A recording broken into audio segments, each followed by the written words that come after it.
Ang galit siya yun. Sino? Wala.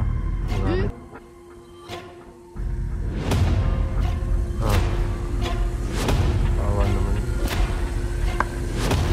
Galit siya.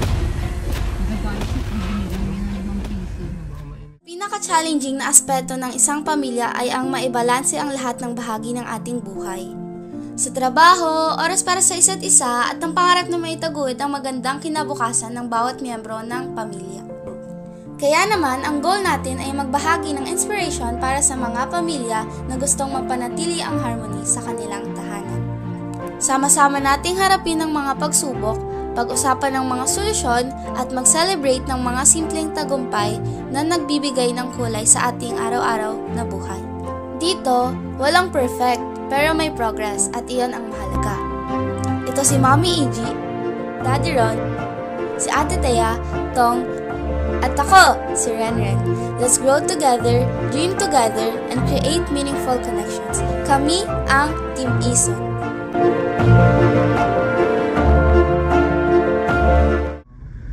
Pag binigyan kitang 5, magalit ka.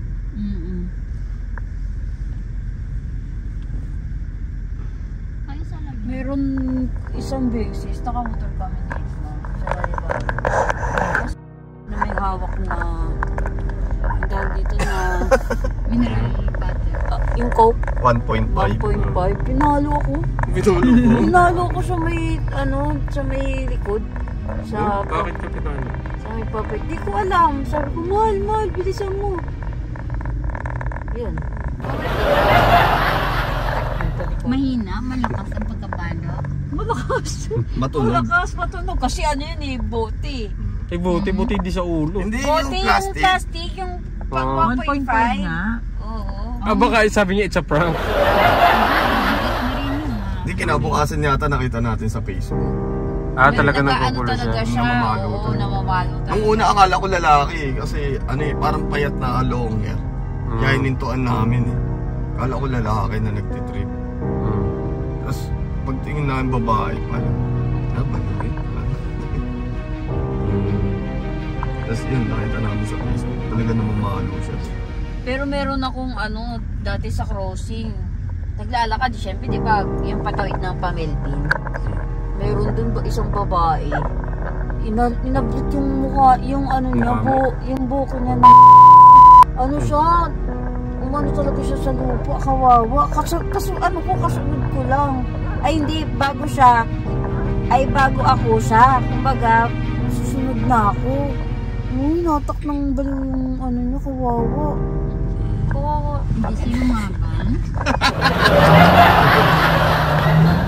Hindi siya lumaban? Hindi siya lumaban man, naglalakad lang siya eh. Nakatalikod siya, tapos biglang hinablot lang. Wala siya nagawa. Yung yun sa crossing tayo, yung iniinom mo na may iniinom ka nung biglang kinuha sa'yo. Naalala mo yun? Inarbor. Walang paapaalam eh, hawak niya sa kamay. Inagaw sa kamay niya, gano'n. Sa crossing. Mas maraming Malapit na tapos nandun mga nagrarugby doon sa kalsada eh. Hindi nila alam ginagawa nila, sinisira nila yung sarili nila, no?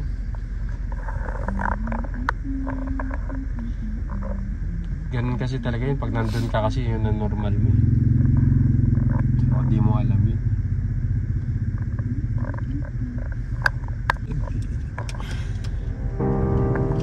Nung nag-ayos nga ako ng dyaryo eh, yung nililigawan niya rin yung babae.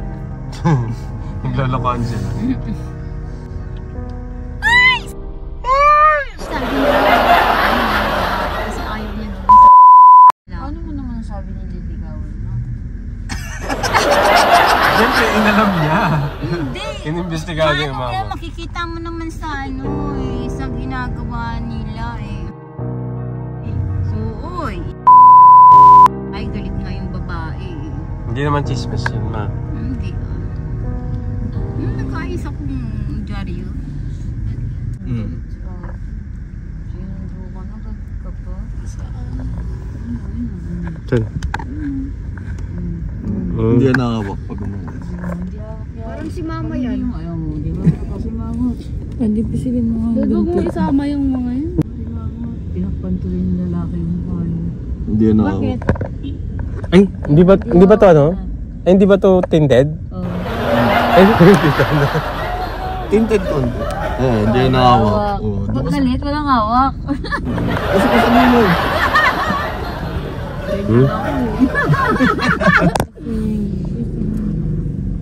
Tinando, nagalit pa.